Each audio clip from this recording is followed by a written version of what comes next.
And as this was the conclusion of the 2-day trial that saw more witnesses called to the stand and closing arguments before getting the guilty verdicts from the judge here in this Hanover County Circuit Courthouse. In total, there were 19 witnesses over these 2 days, including the firefighters who were injured in this crash in question and the driver of the tractor trailer himself, who you just saw there leaving the courtroom. Again, that was Lester Labarge, who was found guilty of both involuntary manslaughter and reckless driving for the October 11th, 2018 crash that killed Hanover County Fire Lieutenant Brad Clark and injured several others. Clark and the other firefighters were on 295 South near exit 38 that night, responding to another crash when Labarge's tractor trailer hydroplaned and crashed into them. Now, this was the same night that Tropical Storm Michael was moving through our area, and the prosecution had argued throughout the case that Labarge's decision to drive that night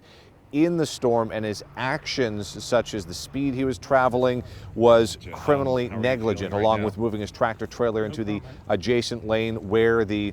fire truck was parked. Now, the defense was arguing that while this was a catastrophic event, it was not criminal and that Labarge did not act unreasonably and was taking precautions such as trying to move his tractor trailer away from the lane he was in, away from the fire truck in the moments before the crash, but hydroplaned and lost control. Now,